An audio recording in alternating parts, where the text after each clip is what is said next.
بسم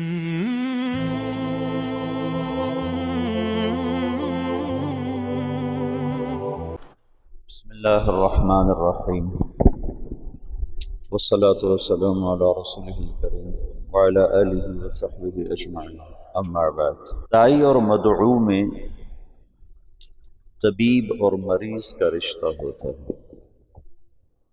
طبیب اگر مریض سے نفرت کرے علاج نہیں ہو سکتا۔ یا ایک اور مثال، داعی اور مدعو میں تاجر اور گاہک کا رشتہ ہوتا ہے۔ تاجر دکاندار اگر گاہکوں سے نفرت کرے اور بدتمیزی کا رویہ رکھے تو کتنا ہی بہترین سودا اس کی دکان پر ہو نہیں بکے گا۔ یہی اس سے طاقتور نسبت کے ساتھ داعی کا رشتہ مدعو کے ساتھ ہوتا ہے۔ دعوت دینے والے کا رشتہ، جن کو دعوت دی جا رہی ہے ان کے ساتھ ہمدردی کا، محبت کا، الفت کا ہوتا ہے۔ یہ آیات میری اس بات پر دلالت کرتی ہیں کہ اللہ تعالیٰ کو کہنا پڑا لعلک باخع نفسک علی آثارہم ان لم یؤمنوا بہذا الحدیث اسفا، لعلک باخع نفسک اسفا، تو غم میں مر جائے گا، ان کے غم میں مر جائے گا۔ لعلک باخع نفسک الا یکونوا مؤمنین فلا تذهب نفسک علیہم حسرات من کفر فلا يحزنک کفرہ لست علیہم بمسیطر ما انت علیہم بجبار۔ ایک دفعہ میں نے یہ آیات کٹھی کی تھی، بہت زیادہ ہو گئی تھی، جن میں صرف یہ بتلایا جا رہا ہے کہ اللہ کے نبی کو کتنا غم تھا نافرمانوں کے بارے میں۔ آج کے دور کے اہل حق دعوت دینے والے اور جتنے حق سے دور لوگ ہیں، یا کفر کی شکل میں یا اسلام کے لبادے میں باطل عقائد کی شکل میں یا بدعت کی شکل میں یا مذہبی آزادی اس کو غیر مقلدیت کہتے ہیں اس کی شکل میں، اکابر کی گستاخی کی شکل میں، یا صحیح العقیدہ ہو کر شراب، زنا، گانا بجانا، ظلم، ستم، یہ جتنی شکلیں ہیں یہ ساری کی ساری قابل رحم ہیں۔ یہ مدعو ہیں، آپ داعی ہیں۔ آج اہل حق ان سے نفرت کرتے ہیں۔ کتنی یہ حق، یعنی کتنی اصل سے ہٹی ہوئی بات کہ ان سے تو محبت تھی۔ ایک آدمی کفر پہ مر جاتا تو ہمیشہ جہنم میں چلا گیا، ایک آدمی صحابہ کو برا بھلا کہتے ہوئے مر جاتا تو جہنم میں چلا گیا، ایک آدمی قبروں کو سجدے کرتا ہوا مر جاتا تو جہنم میں چلا گیا، ایک آدمی اکابر امت کی گستاخی کرتا ہوا چلا جاتا ہے تو وہ پکڑا گیا، ایک آدمی شراب، زنا میں مبتلا ہو کے مر جاتا ہے تو وہ پکڑا گیا، نمازیں چھوڑ کے مر جاتا ہے، روزے چھوڑ کے مر جاتا ہے تو گرفتار ہو گیا قانون کے مطابق۔ باقی اللہ جس کو چاہے معاف کرتا، یغفر ما دون ذلک لمن یشاء۔ اچھا، یہ جو اس طرح مر رہے ہیں، یہ مرتے ہی کتنے خوفناک انجام کا شکار۔ میرا تایا کا بیٹا تھا، جیسے ذمہ داروں کی زندگی ہوتی ہے ویسے اس کی زندگی تھی، جوانی میں مر گیا۔ میں نے خواب میں دیکھا، خواب میں میت جو کہتا ہے صحیح کہتا ہے۔ میں نے کہا کیا حال ہے؟ کہنے لگا آگ کے تندور میں پڑا ہوا ہوں، آگ کے تندور میں پڑا ہوا۔ ساری زندگی اس کی غفلت میں گزری، ظلم و ستم نہیں تھا، بہت ہمدرد، بہت رحم دل، غریب پرور، رعایا پرور، بس ذاتی کمیاں بے شمار بہت زیادہ تھی۔ فرائض میں بے انتہا غفلت اور شہوات میں استطالہ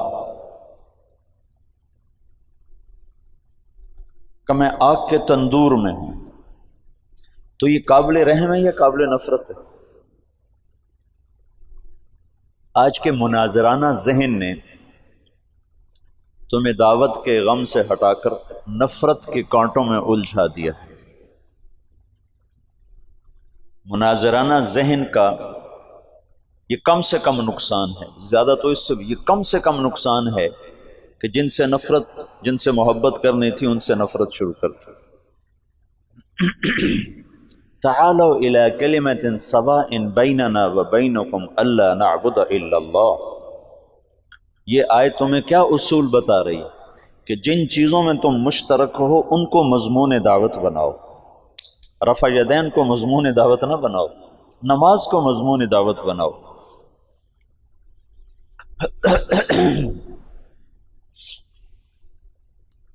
اور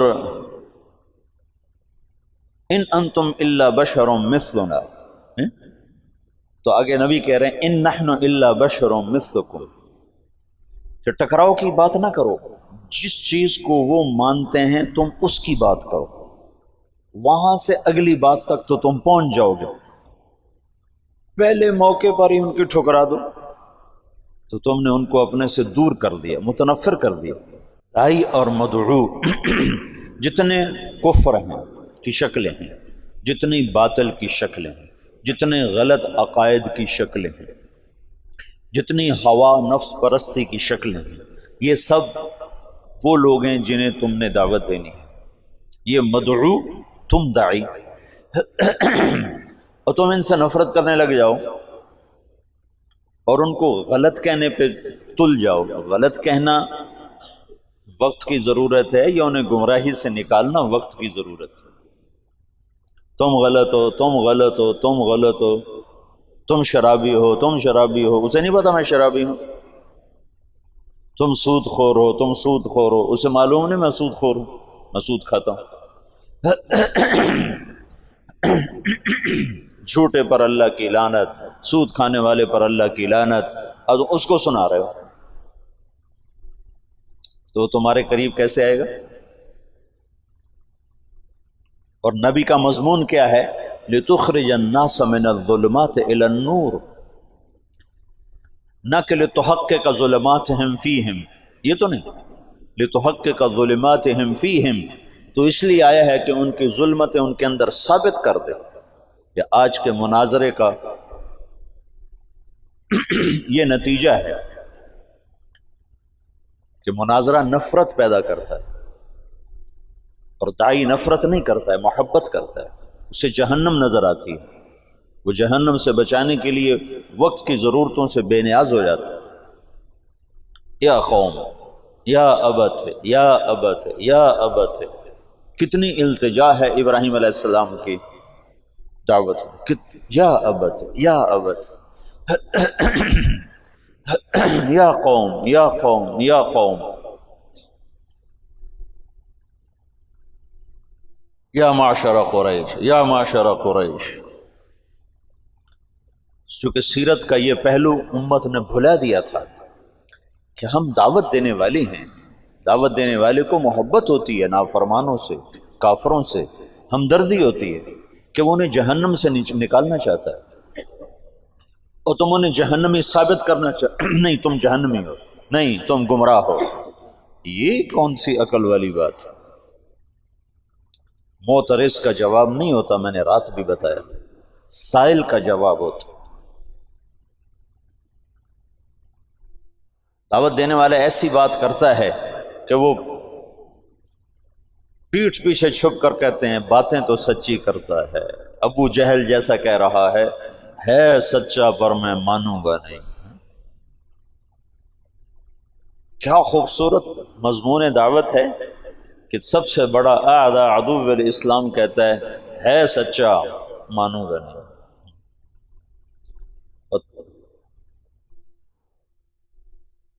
محکم بن طفیل مسلمہ کذاب کا سالار کہنے لگا واللہ انک لکذاب، مسلمہ سے کہنے لگا واللہ انک لکذاب ولیکن کذاب ربیعہ احب الی من صدوق مضر.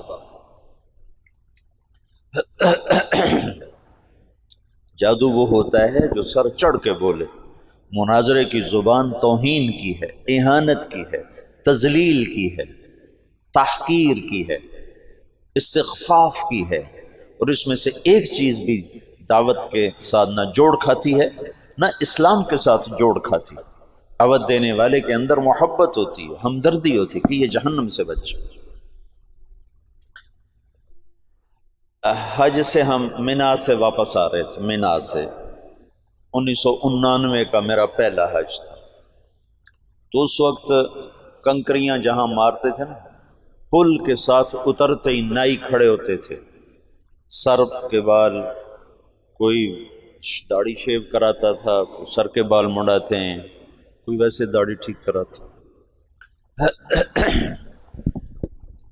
تو میں آگے تھا، میرے پیچھے میرے 3-4 ساتھی تھے پشاور کے، اکٹھے تھے.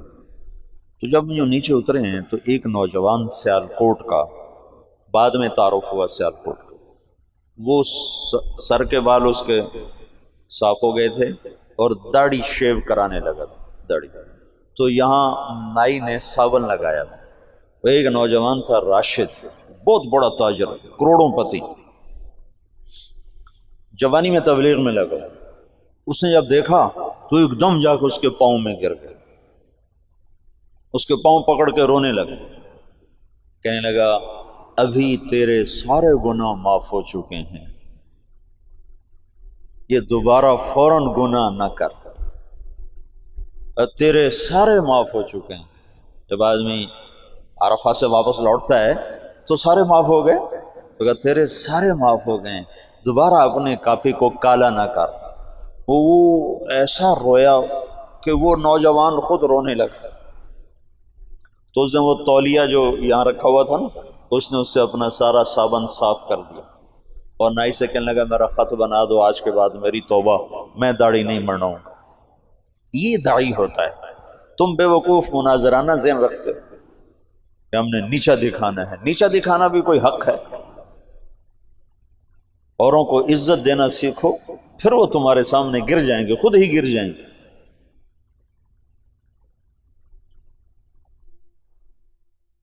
دعوت دینے والے کے اندر سراسر ہمدردی ہوتی. یہ جو کیا کریں، طرز تعلیم ایسا ہے کہ طبیعت مناظرانہ بن جاتی ہے، حسن اخلاق. میں تو کھپتا رہتا ہوں کہ تمہیں یہ پہلو تمہارے سامنے لانے کی کوشش کرتا رہتا ہوں. جو تم میں سنے گا، کرے گا، انشاءاللہ اس کا نفع اٹھائے گا. جو نہیں کرے گا، دنیا بھری پڑی ہے کانٹوں سے، ایک کانٹے کا اور اضافہ ہو جائے گا.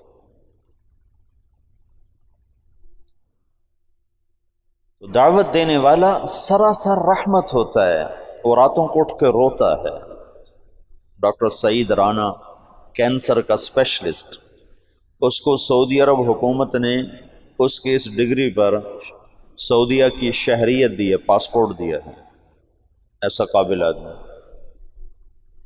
ویسے تو سعودیہ والے بڑے متکبر ہیں، انا سعودی انا سعودی، وہ اجمیوں کو تو تھوکتے نہیں، لیکن اس کے پاس اپنے فن کا ایسا علم تھا کہ انہوں نے اس کو سعودیہ کا پاسپورٹ دیا، سعودی شہری بنایا. یہ گوجرے کا ہے. وہ مجھ سے کہنے لگا کہ میں انگلینڈ پڑھتا تھا، بیلجیم پڑھتا تھا، تو میں انگلینڈ گیا پاکستانی موسیقی کے کچھ کیسٹ خریدنے کے. بیلجیم میں ابھی اس وقت اتنا پاکستانی مجمع نہیں تھا، زیادہ مجمع انگلستان میں تھا. تو کہنے لگا میں لندن گیا پاکستانی گانے خریدنے کے لیے. تو وہاں ایک جماعت سے میری ملاقات ہو گئی. انہوں نے مجھ سے 2-4 باتیں کی، مجھے بڑی اچھی لگی، تو میں نے وہ دن ان کے ساتھ گزارا. رات ہوئی تو وہ کہنے کہ رات بھی ہمارے پاس ٹھہر جاؤ. تو کہنے کہ میں رات بھی ٹھہر گیا. رات کو میری پچھلے پہر آنکھ کھلی تو میں نے دیکھا میرے بستر کے برابر ایک بوڑھا آدمی وہ دعا میں رو رہا زارو قطار اور کہہ رہا یا اللہ اس نوجوان کو ہدایت دیتے، یہ گانے خریدنے آیا ہے تو اسے دین کا داعی بنا دے، اور رو رہا ہے، یہ دعوت۔ تو وہ ڈاکٹر سعید رانا کہنے لگا بس اس کے آنسوں نے نا مجھے پگھلا دیا، اور مجھے یہ خیال آیا کہ ایسے تو شاید میری ماں بھی نہ روتی ہو میرے لیے جیسے یہ میرے لیے رو رہا ہے، یہ کیوں رو رہا ہے؟ اور اس کے رونے پر میں نے وہیں توبہ کی، اور بجائے گانے خریدنے کے ان کے ساتھ میں نے 10 دن لگائے۔ پھر وہ دن آج کا دن، وہ بندہ تبلیغ میں فنا فی تبلیغ، اب بھی سعودیہ میں مکہ میں رہتے ہیں۔ تو دعوت دینے والا مدعو کے لیے غصے میں نہیں ہوتا، نفرت میں نہیں ہوتا، انتقام میں نہیں ہوتا، اسے عزت دیتا ہے، اس کو حقیر نہیں سمجھتا، اس کو گھٹیا نہیں سمجھتا، اس کو نیچے گرانے کے لیے جملے اور دلائل نہیں لاتا، بلکہ اس کو عزت دیتا ہے، اسے قریب کرنے کے لیے خود بچھ جاتا ہے۔ یہ دعوت سارے فتنوں کا توڑ ہے۔ میں سوچ رہا تھا کہ دعوت کیسے سارے فتنوں کا توڑ بنتی ہے۔ ایسے آج تمہارے پاس آنے سے پہلے نا تو مجھے خیال ہے جیسے روح جسم کے تمام حصوں کی زندگی کا سبب بن جاتی ہے۔ ہاتھ کے لیے کوئی الگ طاقت نہیں چاہیے، پاؤں کے لیے، آنکھوں کے لیے، دل کے لیے، دماغ کے لیے، کانوں کے لیے، سر کے لیے، بالوں کے لیے، زبان کے لیے، ہونٹوں کے لیے، دانتوں کے لیے، کمر کے لیے، مہروں کے لیے، پٹھوں کے لیے، پھیپھڑوں کے لیے، خون کے لیے۔ ایک ہی طاقت ہے جس کا نام ہے روح۔ جب وہ اترتی ہے تو جسم کے تمام شعبے زندہ ہو جاتے، تمام شعبے، ہر شعبے کو زندہ کرنے کے لیے کوئی الگ نہیں ہے۔ پھر آگے اس کو باقی رکھنے کے لیے ہاتھ کو کی طاقت کو باقی رکھنے کے لیے الگ ایکسرسائز ہے، پاؤں کی طاقت کو باہر رکھنے کے لیے الگ ایکسرسائز ہے، کمر کی طاقت کو باہر رکھنے کے لیے الگ ایکسرسائز ہے، لیکن صرف روح اکیلی جسم کے تمام شعبوں کو جیسے زندہ کر دیتی ہے، ایسے ہی دعوت اللہ دین کے زندگی کے تمام شعبوں کو تنہا زندہ کر دیتے۔ پھر ان کو باقی رکھنے کے لیے آگے محنتیں ہیں، لیکن زندگانی کے لیے اکیلی دعوت کافی۔ اور یہ عیسیٰ علیہ السلام تک ہوتا چلا آیا کہ دائی اکیلا ہوتا تھا اور کوئی ہاتھ میں تلوار نہیں، طاقت نہیں۔ اول من قاتل فی سبیل اللہ یوشع، پہلا شخص، پہلا نبی جس نے قتال کیا وہ یوشع علیہ السلام۔ موسیٰ علیہ السلام تک کسی نبی نے تلوار نہیں اٹھائی، بغیر تلوار کے اللہ تعالیٰ اہل باطل کو صفایا کر دیتا تھا۔ اور فرعون جیسا طاقتور آدمی جو کہتا ہے انا ربکم الاعلی، میں سب سے بڑا رب ہوں، میں سب سے بڑا رب ہوں، اس کا جسم آج بھی سلامت، شاید میں نے پہلے بھی بتایا، اس کے جسم پر گوشت تازہ چڑھتا رہتا ہے۔ میں نے مصر کے اہراموں سے جو نکلی ہیں لاشیں وہ دیکھیں لندن کے عجائب گھر میں، تو وہ پٹیوں میں بند ہیں، اور بعضوں کی انہوں نے اوپر سے پٹیاں اتار دی ہیں دکھانے کے لیے، تو شیشے کے بڑے بڑے بکسے ہیں، ان کے اندر وہ لاشیں پڑی ہیں، ان کی کھالیں چٹک گئی ہیں، کھال چٹک گئی ہے لیکن ہے سلامت، اور ہڈیاں اس میں سے نمایاں نظر آتی ہیں، چہرے کی کھال ایسے چٹکی ہوئی ہے، لیکن فرعون کی ساری لاش تر و تازہ ہے، اس پر تازہ گوشت پیدا ہوتا رہتا ہے، چڑھتا رہتا ہے، ہر سال اس پہ نیا گوشت چڑھتا ہے، اور اس کے چہرے پر بھی، گردن پر بھی، اس کے سر کے بال بالکل تر و تازہ۔ پھر انہوں نے وہاں جب وہ زیادہ ہو جاتا ہے تو وہیں چوہے رکھے ہوئے ہیں، چوہے جو اس پہ چھوڑے جاتے ہیں، ہر سال 15 مارچ کو اس کی لاش کو نکالا جاتا ہے اور اس پر چوہوں کو چھوڑا جاتا ہے جو اس کو اوپر سے سارا گوشت نوچ لیتے ہیں جو ضرورت سے زیادہ ہوتا ہے، باقی کو پھر وہ دوائیاں لگا کر اور خوشبوئیں لگا کر اور کپڑے میں بند کر کے پھر اس میں ڈال دیتے ہیں۔ اس کے جسم پر موت کے آثار نہیں آئے۔ فَالْيَوْمَ نُنَجِّيكَ بِبَدَنِكَ لِتَكُونَ لِمَنْ خَلْفَكَ آیَةً، میں تیرے بدن کو نجات دے دوں گا، دیتا رہوں گا، باب تفیل ہے نا، کہ مسلسل تیرا جسم زندہ ہوتا رہے گا، جسم زندہ ہوتا رہے گا۔ تو جسم کے جو ہاتھ سلامت ہیں، ناخن سلامت ہیں، تو فرعون جس نے کہا میں رب ہوں، اس کو زیر کرنے کے لیے بھی صرف ایک موسیٰ گئے تھے اپنے بھائی ہارون کے ساتھ، کوئی لاؤ لشکر لے کر نہیں گئے تھے۔ دعوت اتنی طاقتور چیز ہے کہ دعوت دینے والا خود کہہ رہا ہے انی اخاف ان یقتلون، یا اللہ مار دیں گے مجھے، اور آگے اللہ تعالیٰ کہہ رہے ہیں میں جو ساتھ میرے ہوتے ہوئے بلا ہو سکتا، اننی معکما اسمع و ارا، جاؤ جاؤ میں تمہارے ساتھ ہوں، کچھ نہیں کر سکتا۔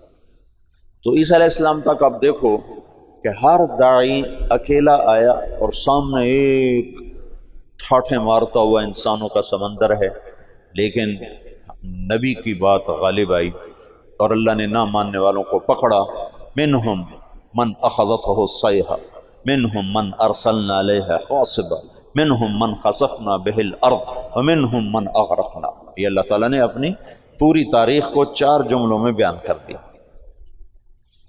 کہ دعوت کے مقابلے میں باطل جتنی بڑی شکل میں آیا ٹوٹ گیا، لیکن موسیٰ علیہ السلام پر جب تورات اتری تو اللہ کا جو غیبی نظام تھا اچانک پورے باطل کی پکڑ کا وہ اللہ نے اٹھا دیا اور اہل ایمان کو سامنے کھڑا کر دیا۔ موسیٰ علیہ السلام تلوار اٹھا رہے ہیں، داؤد علیہ السلام تلوار اٹھا رہے ہیں، رسول اللہ صلی اللہ تعالی وسلم کی برکت سے آپ سارے عالم کے لیے رحمت بن کر آئے، سارے انسانوں کے لیے رحمت بن کر آئے، تو اللہ نے مسخ ہونا اٹھا دیا، بندر بن جاؤ، خنزیر بن جاؤ، پہلے اللہ نے بنا دیے۔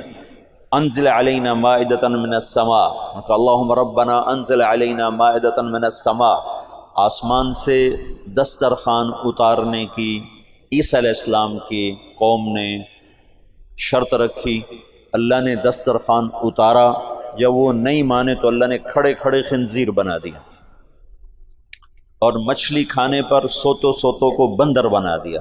جب ہمارے نبی تشریف لائے تو اللہ تعالیٰ نے بندر بنانا، خنزیر بنانا، آپ کی برکت سے یہ اس کو اٹھا دیا، تلوار بیچ میں آ گئی۔ اسلم تسلم۔ تو کرنے اول میں چونکہ اللہ نے مسلمانوں کو طاقت دے دی تو بہت سے لوگ کہتے ہیں اسلام تلوار سے پھیلا، حالانکہ اسلام دعوت سے پھیلا ہے ہر دور میں، دعوت سے اور اخلاق داعی، 2 چیزیں ہیں جنہوں نے اسلام کو پھیلایا ہے، ایک دعوت دینے والوں کے اخلاق اور ایک ایمان کی دعوت۔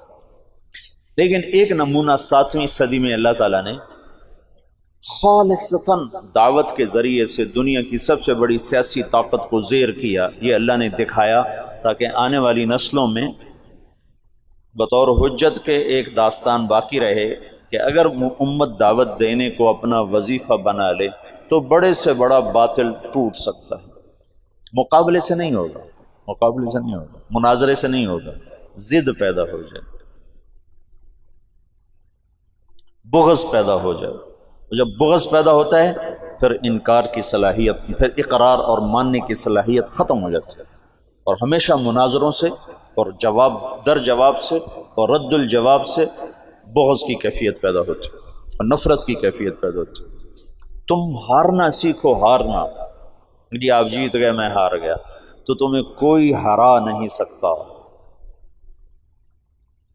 مولانا جمشید صاحب ہمیں فرمایا کرتے تھے جو ہارا سو جیتا، جو ہارا سو جیتا۔ اسی سلطنت کو زوال آ گیا 232 ہجری میں، 100 سال بڑی طاقتور حکومت، متوکل کو اس کے بیٹے منتصر نے قتل کر دیا، پہلا قتل بیٹے کے ہاتھوں باپ کا حکومت کے لیے عباسی دور میں ہوا ہے کہ منتصر نے ترکوں سے مل کر اپنے باپ متوکل کو، اس متوکل کی عمر صرف 42 برس جب اس نے کچھ 14 برس حکومت کی تھی، اس کے بعد بنو عباس کی ہیبت ہمیشہ کے لیے اٹھ گئی، اور 232 سے 334 تک ترک کھیلے بنو عباس، خلفاء کو تخت سے گھسیٹ کر نیچے پھینک دیتے تھے اور گھسیٹتے ہوئے باہر صحن میں دھوپ میں کھڑا کر دیتے، کسی کی آنکھیں نکال دیتے، کسی کو زندہ کو تہ خانے میں بند کر کے اندر ہی سسکا کے مار دیتے تھے۔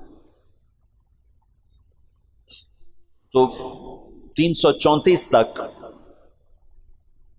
ترک کھیلتے رہے، اترکوا ترک ما ترکوکم، والی بات پر جب عمل نہ کیا، معتصم نے ترکوں کو لیا تو پھر وہی ان کے لیے وبال جان بن گیا۔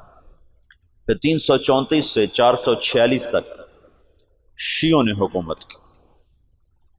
ایرانی ابو شجاع تھا دیلمی، اس کے 3 بیٹے تھے، رکن الدولہ، معز الدولہ، عماد الدولہ۔ تینوں مچھیرے تھے، مچھلی پکڑتے تھے۔ ابو شجاع نے خواب دیکھا کہ اس نے پیشاب کیا ہے، اس سے آگ نکلی، اوپر جا کر 3 شعلوں میں تقسیم ہو گئی، اور وہ شعلے چھوٹے چھوٹے انگاروں میں تقسیم ہو گئے۔ تو اس نے ایک کاہن سے پوچھا کہ میں نے یہ خواب دیکھا ہے، اس کی تعبیر۔ اس نے کہا تیرے تینوں بیٹے بادشاہ بنے۔ تو اس نے جوتا نکال کے اس کی پٹائی شروع کر دی، اور اپنے بیٹوں سے کہا مارو خبیث کو کہ ہماری غربت کا مذاق اڑاتا ہے، چارے پہ پترا چنگی مجائی کی تھی۔ جب اس کو اچھی طرح صاف کر لیا نا، پھر کہنے لگے چلو ایک مچھلی اس کو دے دو، بیچارے کو بہت مارا ہے۔ تو اس کو ایک مچھلی انہوں نے دے دی۔ 20 سال بعد یہ تینوں بیٹے بادشاہ بن چکے تھے، اور 25 برس میں پوری اسلامی سلطنت ان کے نیچے آ چکی تھی، اور ساری اسلامی سلطنت پر شیعہ قابض تھے۔ مصر اور تمہارے استاد کا دیش شمالی افریقہ سارا یہ اسماعیلی شیعہ، اور شام، عراق، صرف یہ ہندوستان بچا ہوا تھا۔ ہندوستان، یہاں ہندوستان میں اس وقت اسلامی سلطنت کا ایسا قیام بھی نہیں تھا۔ سندھ میں تھی اسلامی سلطنت، اس میں اثنا عشری شیعہ۔ 446 میں سلجوق کھڑے ہوئے، طغرل بیگ کے ذریعے سے اللہ تعالیٰ نے تمام شیعہ کا اخراج کیا، اور اہل السنت والجماعت کا اقتدار قائم ہوا 590 تک۔ 590 تک، 446 سے 590۔ ملک شاہ کے مرنے پر زوال آ گیا سلجوقیوں کو۔ سلجوقوں نے بڑی خدمت کی ہے اسلام کی، لیکن بعد میں آپس کی لڑائیوں نے انہیں تباہ و برباد کر دیا۔ تو علب ارسلان تھا ملک شاہ کا والد، بڑے عبرت کا قصہ اس لیے سنا ہے، ملک شاہ کا والد تھا۔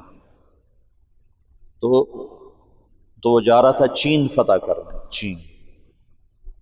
تو راستے میں ایک اس کا قلعہ تھا، اس کے جو قلعے کا جو منتظم ناظم اعلیٰ تھا اس کو بلوایا، اس نے کوئی گستاخی کر دی، تو علب ارسلان کو غصہ آیا اور اس نے اس کے قتل کا حکم دی۔ تو وہ آگے کہنے لگا ارے مخنث، میں ایسے ہی قتل کر دیا جاؤں گا؟ تو علب ارسلان کو اور غصہ چڑھا، تو اس نے جلاد کو ہٹا دیا اور خود تیر کمان اٹھا کے اس کو تیر مارا، ایسے سامنے کھڑا ہوگا۔ تقدیر اللہ کی غالب تھی۔ علب ارسلان اس وقت تمام ترکوں میں سب سے نشانے باز تیر انداز شمار ہوتا تھا تمام، اور اس سامنے کھڑے پر تیر خطا چلا گیا۔ تو اس کو غصہ چڑھا، اس نے اپنا تلوار نکالی اور آگے بڑھا خود قتل کرنے کے لیے۔ تو اپنے ہی جو اس نے شاہی عبا ہوتی ہے اس میں اس کا پاؤں اٹک گیا، تو اس سے وہ گر کے اس کے سامنے جا پڑا، تو اس نے وہاں سے چھلانگ لگا، خنجر نکال کر سیدھا اس کے دل میں اتار دیا۔ بعد میں وہ تو قتل ہو گیا، تو اس کو اٹھا کے بستر پہ ڈالا گیا۔ تو اس نے وصیت کی کہ میرے بعد میرا بیٹا ملک شاہ بادشاہ ہوگا، اور نظام الملک اس کا وزیر ہوگا، اور اس کی ساری تدبیر وہ دیکھے گا جب تک یہ بالغ نہیں ہوتا۔ پھر اس نے کہا میں تمہیں آج ایک بات بتاتا ہوں۔ میں ایک بڑے شیخ کی خدمت میں گیا تھا، میں نے ان سے کہا تھا مجھے کچھ نصیحت کرو، تو انہوں نے مجھے فرمایا تھا کبھی بھی عجب میں مبتلا نہ ہو، اور کبھی دشمن کو کمزور نہ سمجھنا۔ کہ یہ 2 باتیں مجھے کہی، دشمن کو کمزور نہ سمجھنا، عجب میں مبتلا نہ ہو۔ کہ کل شام کو میں ٹیلے پر کھڑا ہوا، اپنے لشکر کو دیکھ رہا تھا، تو میری جی میں آ رہا تھا پوری دنیا میں مجھ سے بڑا بادشاہ کوئی نہیں۔ اور یہ بات ٹھیک تھی، فعلاً ٹھیک تھی، پوری دنیا میں مجھ سے بڑا بادشاہ کوئی نہیں۔ اللہ تعالیٰ نے مجھے دکھایا کہ تجھ سے بڑا اللہ ہے، اللہ ہے۔ اور اس قلعے کے ناظم کو میں نے حقیر چیونٹی کی طرح سمجھا، اور خود اس کو اٹھ کے مارنے کو دوڑا، تو اللہ نے مجھے اسی کے ہاتھوں مروا کے دکھا دیا کہ طاقت اللہ کے ہاتھ، تو میں نے اسے حقیر جانا، ادھر میں عجب میں مبتلا ہوا۔ تو بادشاہی کا عجب تھوڑا ہوتا ہے اور لکھنے پڑھنے کا عجب اس سے زیادہ ہوتا ہے۔ 590 سے 656 تک پھر کسی کا ہاتھ نہیں ہے بنو عباس پر، ایسے ہی روتے دھوتے۔ تو چنگیز خان اٹھا ہے کہ 610 میں، اور اس نے تباہی کا ایک ایسا ریلا اس کے ساتھ تھا، ہر چیز کو خس و خاشاک کی طرح بہا کر لے گی۔ 664 میں وہ مرا ہے، اس وقت اس کی عمر 73 برس تھی، 73 سال 4 مہینے۔ اس نے کوئی 25 برس حکومت کی، اور اس نے چنگیزی سلطنت کو ناقابل تسخیر بنا دیا۔ یہ دنیا کا واحد جرنیل ہے، رات بھی بتایا تھا، جس نے شخصی طور پر تنہا سب سے زیادہ فتوحات کی ہیں، اور اس کا کوئی علم عطائی تھا جنگوں کے بارے میں، ملک گیری کے بارے میں، جہاں گیری کے بارے میں، اس کا علم عجب تھا، اس کی برق رفتاری، اس کی ذہن کی تیزی کمال درجے کی تھی۔ قبائل کو ایسے اس نے جوڑ دیا تھا،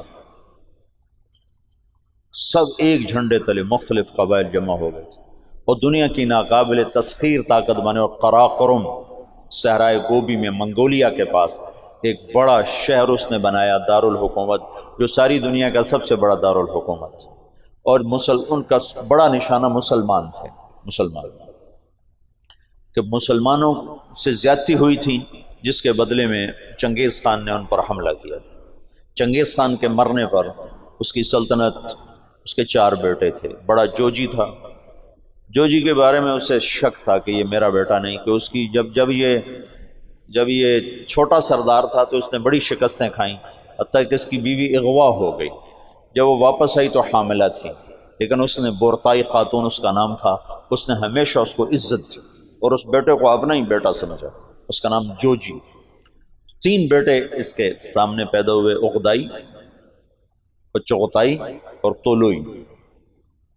تو اس نے عقدائی کو اپنا جانشین بنایا، اور جوجی کو روس کی سلطنت دی، روس کی، اور چغتائی کو اس نے منگولیا کی طرف کا اور چین کی طرف کا علاقہ دیا، اور جو طولوئی تھا اس کو یہ نیچے آذربائیجان سے نیچے ایران اور یہ شام، یہ علاقے اس نے 4 حصوں میں اس نے اپنی سلطنت کو تقسیم کیا، اور عقدائی کو سب سے بڑا سردار بنایا۔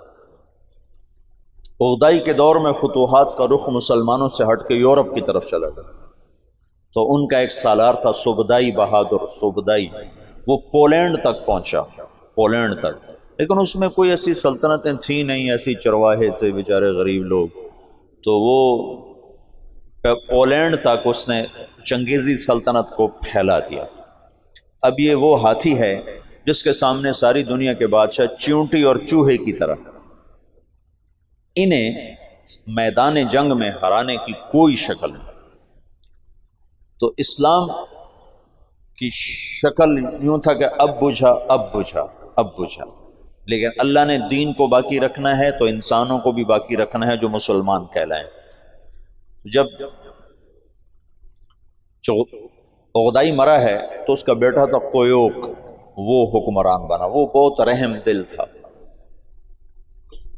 اس نے جنگیں روک دیں اور مسلمانوں کو اپنی سلطنت میں شامل کیا، تو اس کی وجہ سے ساری تاتاری سلطنتوں میں مسلمانوں کے بارے میں نرم گوشہ پیدا ہو۔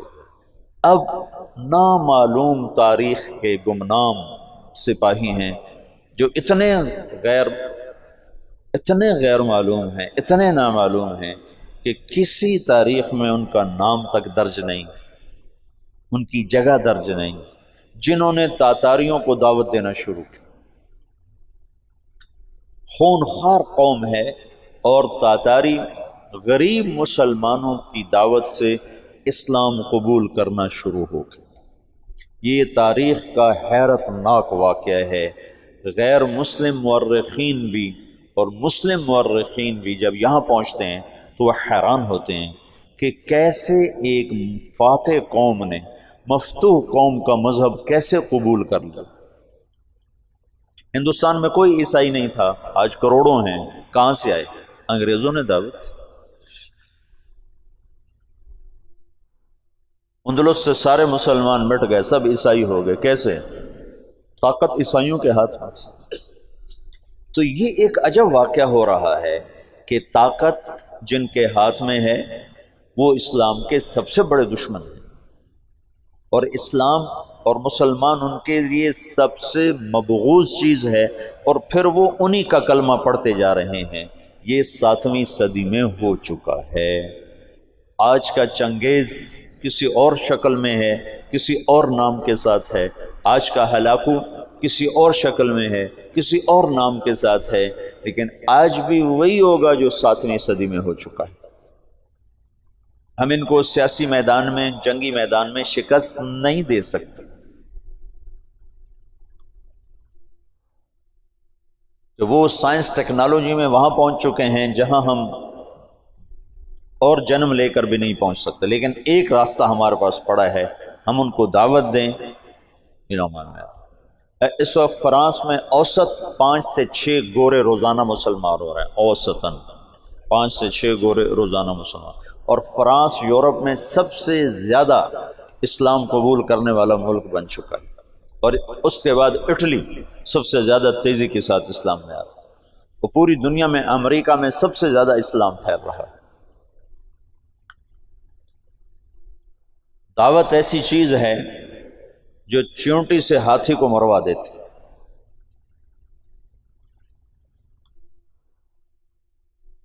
اس کی نرمی سے کچھ دل نرم ہوئے اور اسلام داخل ہونا شروع ہوا۔ تو کویوک جب مرا ہے تو اس کا بعد تولوئی کے 4 بیٹے تھے، ایک قبلائی خان، ایک منگو خان، ایک بوکا خان اور ایک ہلاکو خان۔ تو اس وقت جوجی کا بیٹا ایباقا وہ سب سے بڑا سردار تھا تاتاریوں میں، تو انہوں نے مشورہ کیا کہ اب ہم کس کو اپنا خاقان بنائیں، تو ایباقا نے منگو خان کے بارے میں کہا کہ اس کو اپنا خاقان بناؤ۔ منگو اسلام دشمن تھا، اس کے دور میں بغداد تباہ ہوا ہے۔ جب بغداد پہ حملے کا لشکر نکلا ہے تو یہ جو مسلمان دائی تھے یہ جوجی کی نسل میں اپنا کام دکھا چکے تھے، اور جوجی کا پوتا برکا خان مسلمان ہو گیا۔ ان کی دعوت پر ایک وزیر مسلمان ہوا، وزیر کو جب موقع ملتا برکا خان کو اسلام کے فضائل سناتا، اس کو باتیں بڑی اچھی لگتی، پھر وہ پوچھتا تمہیں یہ باتیں کون بتاتا ہے، تو پھر وہ بڑے مناسب طریقے سے کہتا کہ یہ مسلمانوں کا دین ہے، یہ مسلمان بتاتے ہیں۔ پھر اس نے کہا مجھے مسلمانوں کا کوئی وفد ملاؤ، پھر ایک وفد اس سے ملا، انہوں نے اسلام کی دعوت دی، اسلام کے بنیادی اصول بتائے، تو برکا خان مسلمان ہوا۔ روس آج بھی دنیا کی سب سے بڑی سلطنت ہے، اس وقت بھی روس بہت بڑی سلطنت تھا، تو جتنا روسی مغل تھا اور چنگیزی تھا وہ برکا خان کی برکت سے سارے کا سارا مسلمان ہو گیا۔ کوئی تلوار نہیں۔ ہلاکو جس نے بغداد کو تہ تیغ کر کے رکھ دیا، 15 لاکھ آدمی ذبح کرتے، 658 میں پھر اس نے مصر پہ چڑھے، اس دوران حلب، شام، دمشق کو اس نے اینٹ سے اینٹ بجا دی، پھر 658 میں وہ دمشق مصر کی طرف حملہ آور ہوا۔ تو مصر پر اور ہندوستان پر، حالانکہ یہ دونوں ملک کے لوگ کو اتنے دلیر نہیں تھے جتنے کہ شام، عراق، یہ جو جنگجو قومیں تو یہاں تھی، عرب، اور مصر تو مخلوط قوم تھی، ہندوستان مخلوط قومیں تھیں، لیکن کوئی اللہ کی قدرت ہے، نہ ہندوستان پہ مغل حاوی ہو سکے نہ مصر پہ حاوی ہو سکے، دونوں جگہ ہندوستان والوں نے تو طاقت سے، اور اللہ کی مدد تو دونوں کے ساتھ تھی، اور مصر والوں نے سیاست سے۔ 658 میں ہلاکو خان نے مصر پہ حملے کے لیے فوج نکالی تو اس کا بھائی منگو خان مر گیا۔ منگو کے مرنے پر یہ قانون تھا کہ جو تاتاری جہاں پر ہے جب خاقان اعظم مر جائے تو سب قراقرم پہنچیں تاکہ اگلے خان کا انتخاب کیا جا سکے، اگلے خاقان کا انتخاب کیا جا سکے۔ تو وہ وہاں سے نکلا، تو اس کی بیوی تھی وہ عیسائی ہو چکی تھی، دوقوزہ، اور اس کا سالار تھا کتبوغا، وہ بھی عیسائی ہو چکا تھا۔ وہ مسلمانوں پر بہت ظلم اٹھاتے تھے، بہت ظلم اٹھاتے تھے۔ اور ان دونوں نے بڑی کوشش کی کہ ہلاکو خان عیسائی ہو جائے، لیکن وہ عیسائی نہیں ہوا۔ تو انہوں نے اس کی منت کی کہ تم واپس نہ جاؤ، مصر کو فتح کر لو، وہ تو مر گیا، اب تو پہنچ بھی نہیں سکتے ہیں، تو تم بعد میں جانا، پہلے مصر فتح کرو۔ اس نے کہا نہیں، یہ چنگیز خان کا قانون ہے، میں اسے پورا کروں۔ اور اس نے ایک لشکر کا حصہ شام میں چھوڑا، فلسطین میں، اور 2 حصے لے کر وہ واپس چلا گیا قراقرم کی طرف۔ تو اس موقع سے فائدہ اٹھا کر مصر والوں نے خود حملہ کر دیا۔ تو عین جالوت پر 658 میں رمضان میں یہ جنگ لڑی گئی، اور 40 سال کے بعد مسلمانوں کو پہلی فتح نصیب ہوئی، اور اس میں قتبوغا گرفتار ہوا۔ تو وہاں مصر میں اس کو ٹکڑے ٹکڑے کر کے ختم کیا گیا، پر وہ ایسا کم وقت تھا کہ بوٹی بوٹی ہو گئے، پر اس نے سی نہیں کی، اف نہیں کی۔ انہوں نے کہا کیا تاتاری عورتوں نے بچے جننے بند کر دیے جو میرا کوئی بدلہ نہ لے گا؟ میرا بدلہ لینے والے ضرور آئیں گے، لیکن اللہ نے وہ موقع نہ دیا۔ برقع خان ایمان لا چکا ہے۔ جب ہلاکو چلا ہے، وہ قراقرم کے قرولتائی اس کو کہتے تھے، قرولتائی کانفرنس، اس کانفرنس کے لیے چلا ہے، تو اس وقت قبلائی طولوئی کے 4 بیٹے تھے، تو منگو بنا تھا، تو منگو کی جگہ بوقا خان موجود تھا قراقرم میں، وہ خود ہی خاقان بن گیا۔ تو قبلائی کو پتہ چلا، تو وہ پھر فوج لے کر آیا، اور اس نے اپنے بھائی کے ساتھ پہلی دفعہ تاتاری آپس میں لڑنا شروع ہوئے، اور ان کی ہیبت میں کمی آئی، اور قبلائی خان نے بوقا کو شکست دی اور قراقرم پہ قبضہ کیا۔ پھر ان بھائیوں میں آپس میں بہت لڑائیاں ہوتی رہیں تخت کے لیے۔ آخر میں قبلائی خان غالب آیا، اور اس نے اپنے بھائی کو قید کر لیا، پھر قید میں وہ مر گیا بوقا، اور اس نے قراقرم کی بجائے چین کو اپنا دارالحکومت بنایا، چین فتح کیا اور چین کو اپنا دارالسلطنت بنایا۔ جب ان جنگوں سے فارغ ہوئے تو ہلاکو خان نے حملہ کیا مصر پر، تو برقع خان کو خط لکھا رکن الدین بیبرس نے کہ تم ہماری مدد کرو، تم بھی مسلمان ہو، ہم بھی مسلمان۔ تو پھر برقع خان نے ہلاکو کو خط لکھا کہ تم مسلمانوں پہ حملہ نہ کرو، ورنہ میں تم پہ حملہ کروں گا۔ تو ہلاکو نے اسے خط لکھا کہ تم نے چنگیز کا قانون نہیں پڑھا کہ تاتاری آپس میں نہیں ٹکرایا کرتے؟ تو اس نے اس کو جواب دیا کہ وہ بھی کافر تھا، تو بھی کافر ہے، تو حملہ کرے گا میں تیرے اوپر حملہ کروں۔ جب وہ مصر پہ حملہ آور ہوا تو برقع خان ہلاکو پہ حملہ آور ہوا، تو اس نے ہلاکو کو شکست دی، اور مصر اس تسلط سے نکل گیا۔ پھر ان دونوں بھائیوں کی، چچا زاد بھائیوں کے آپس میں لڑائیاں ہوئیں، جس میں ہلاکو کو آخر میں شکست ہوئی، اور اس غم سے وہ بھی 42 سال کی عمر میں فالج کے مرض سے مر گیا۔ اس کا پوتا ہلاکو کا پوتا نکودار اس کا نام تھا، پہلے وہ عیسائی ہوا، عیسائی، اور اس نے اپنا نام نکودار رکھا۔ یہ نکودار خاقانی نام نہیں ہے، لیکن بعد میں اللہ نے اس کو اسلام کی دولت دی تو مسلمان ہو کر اس نے نام احمد خان رکھا۔ ہلاکو کی نسل میں اسلام داخل ہو گیا، کوئی تلوار نہیں چلی۔ کون گمنام تھے جنہوں نے ان کو دعوت دی؟ تبلیغ کی طاقت بتا رہا ہوں۔ یہ جو جوشیلے لوگ ہیں نا تحریکوں، ایک تبلیغ سے کیا ہوگا، صرف تبلیغ سے کیا ہوگا، نری تبلیغ سے کیا ہوگا، نرے بستر اٹھانے سے کیا ہوگا، یہ بتا رہا ہوں کہ نری تبلیغ سے کیا ہوا۔ 7ویں صدی کے چنگیز کلمہ پڑھ گئے، آج کے چنگیز بھی کلمہ پڑھیں گے، زندہ رہو گے تو دیکھو گے۔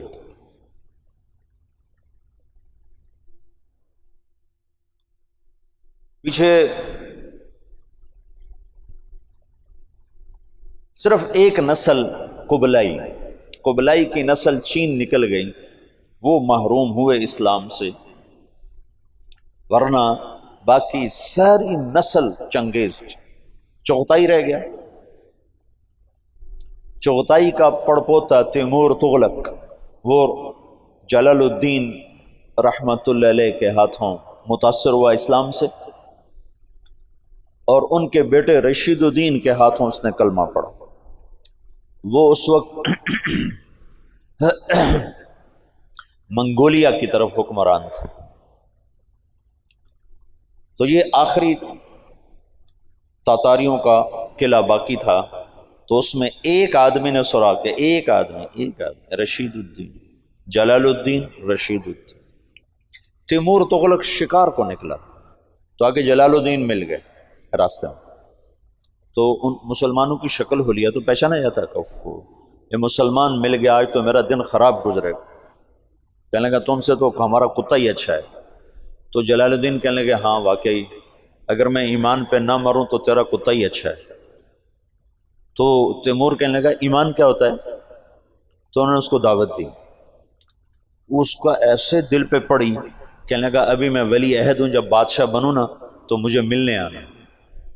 ان کے ولی عہد بادشاہ بننے سے پہلے جلال الدین رحمۃ اللہ علیہ کا انتقال ہو گیا۔ انہوں نے اپنے بیٹے رشید الدین سے فرمایا کہ جب تو سنے تیمور بادشاہ بنا ہے تو جا کے اسے میرا پیغام دینا۔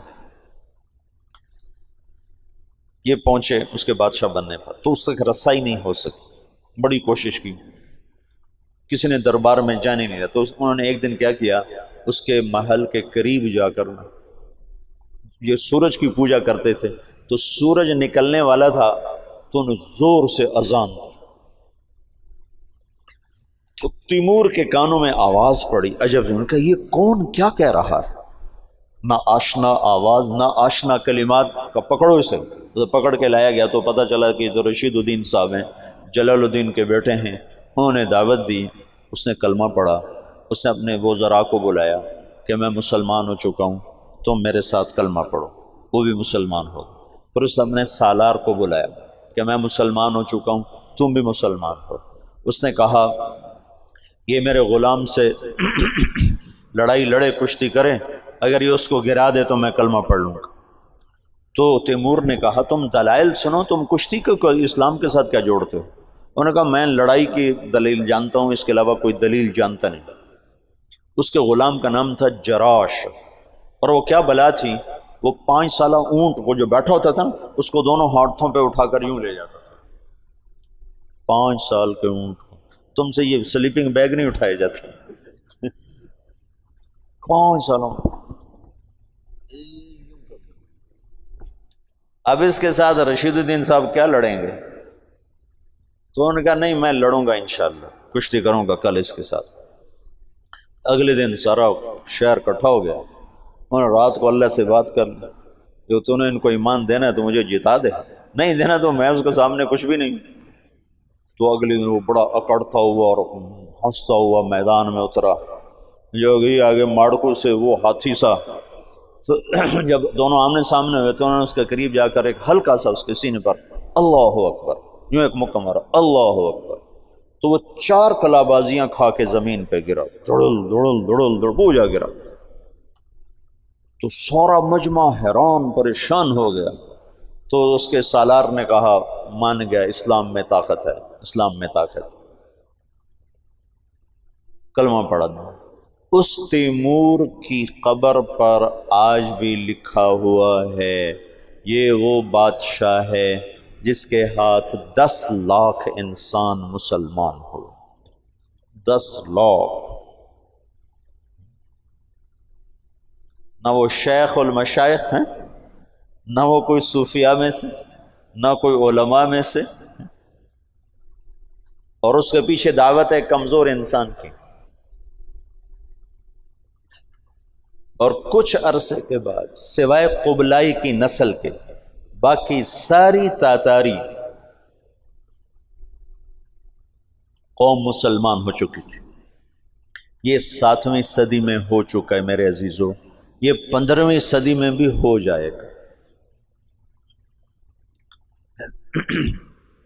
یہ دعوت وہ نسخہ ہے جو ہر دور کے لیے ایک ہی طرح کی تاثیر اور اثر اور طاقت رکھتا ہے۔ ہندوستان کو اللہ نے چنا، پتہ نہیں کیوں چنا، اس میں کیا ایسی اس خطے میں صفات تھیں اللہ ہی بہتر جانتا ہے۔ یہ تھوڑا سا میں نے آپ کو پس منظر بتایا ہے کہ دعوت کی تاریخ، اس کے ساتھ سیاسی تاریخ، پھر مولانا الیاس صاحب نے کیسے کام شروع کیا، یہاں جو حالات بن گئے تھے، یہاں بھی مسلمانوں کی طاقتور حکومت تھی، لیکن جیسے قومیں زوال پذیر ہوتی ہیں تو زوال آ گیا۔ 1700 یہ شاہ عالم ثانی کے دور میں وہ الو محمد شاہ رنگیلا، اس کا نام ہی رنگیلا تھا، محمد شاہ رنگیلا، ہنوز دلی دور است، شراب پی کے مست رہتا تھا۔ 24 سال حکومت کی، نکمے لوگ جب سیادت پر آ جائیں۔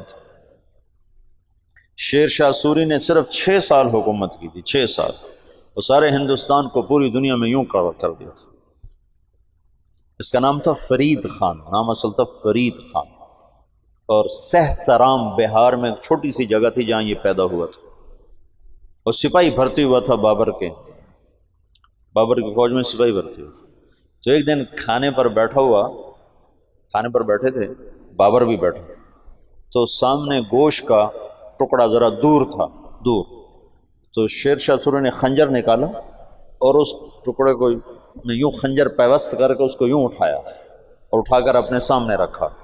تو بابر یہ سارا دیکھ رہا تھا، تو اس نے بعد میں اٹھ کر کہا یہ نوجوان میں مجھے اقتدار کی نظر آ رہی، یہ مجھے خطرہ نظر آ رہا ہے، اس پر نظر رکھی جائے۔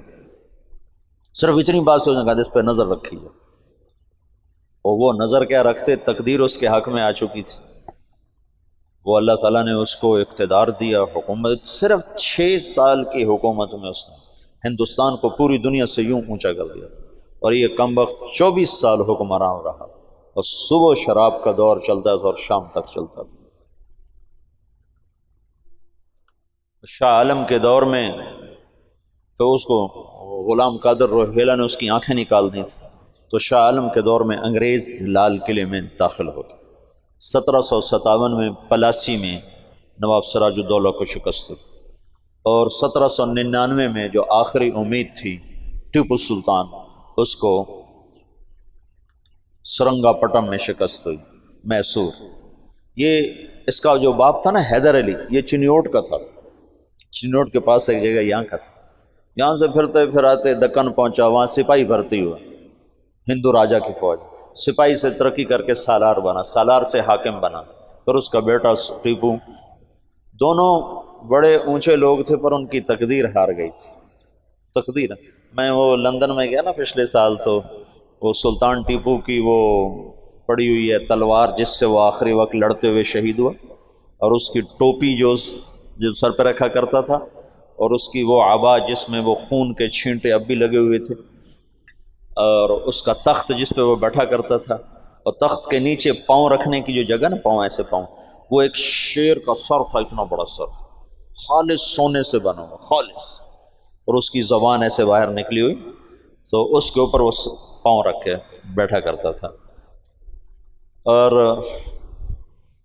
اس کو ایڈمبرا کا ایک سپاہی نے، وہ تو گولیاں لگ کے ختم تھے، مرے کو مارا تھا، مرے کو مارے شاہ مدار، تو وہ ایک ایڈمبرا کا سپاہی تھا، اس نے اس کو شہید کیا تھا۔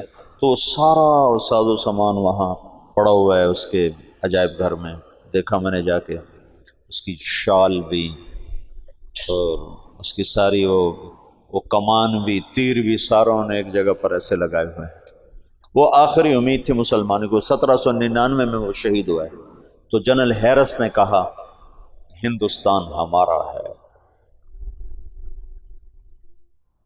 پھر 1834 میں لارڈ میکالے آیا پہلی دفعہ کہ یہاں کے مسلمانوں کو قابو کرنے کے لیے کیا پالیسی بنائی جائے اور تعلیمی نظام کیسے فٹ کیا جائے۔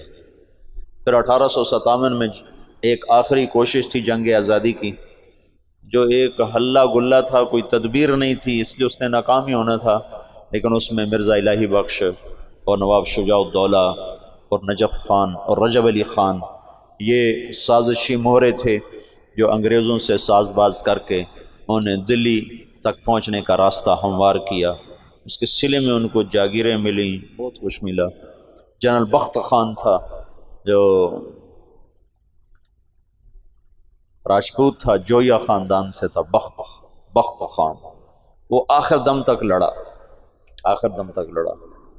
بہادر شاہ ظفر سے اس نے کہا میرے ساتھ نکل چلو، میں دوبارہ لشکر منظم کروں گا، لیکن تقدیر ہار جائے تو کوئی تدبیر کام نہیں آتی۔ تو بہادر شاہ ظفر کے 18 بیٹے تھے، جب انگریزوں نے دوبارہ قبضہ کیا تو 18 کو ذبح کر کے ان کے سر بڑے تھال میں سجا کر بہادر شاہ کو پیش کیے تھے۔ اس وقت اس کی عمر کوئی 83-84 سال تھی۔ اتنے بیٹوں کے کٹے سر دیکھنا تھال میں۔ پھر اس کو انہیں رنگون جلا وطن کر دیا، وہیں جلا وطنی میں اس کا انتقال ہوا۔ اس کی بیگم تھی وہ بھی وہیں مری۔ اوہ، عجب داستان ہے۔ تو اب سیاسی طور پر ابھرنے کے کوئی آثار نہیں تھے، سیاسی طور پر ابھرنے کوئی آثار نہیں تھے۔ اب یہاں سے مولانا الیاس کا دور شروع ہوتا ہے۔ یہ 3-4 دن میں نے تمہیں پچھلا سارا بتایا ہے۔ اب مولانا الیاس صاحب رحمۃ اللہ علیہ نے کیسے اللہ نے ان سے کام لیا، کیسے انہوں نے کام شروع کیا کہ آج تم اور میں اسی کے، یہ شیخ رمضی اسی وجہ سے بیٹھے ہیں۔ کہاں تیونس، کہاں فیصل آباد۔ اس شخص نے کیا محنت کی کہ جس سے یوں آفاق جڑتے چلے گئے۔ سیاسی پس منظر ایسا تھا کہ آج ختم اور آج ختم۔ انگریز نے کوشش کی یہاں عیسائیت کو پھیلایا جائے اور مسلمانوں کو اندلس کی طرح ختم کر دیا جائے، لیکن اللہ کا غیبی نظام حرکت میں آ چکا تھا۔ غالباً یہ وہ آخری کوشش ہے جو ہر کچے پکے گھر میں اسلام داخل ہوگا۔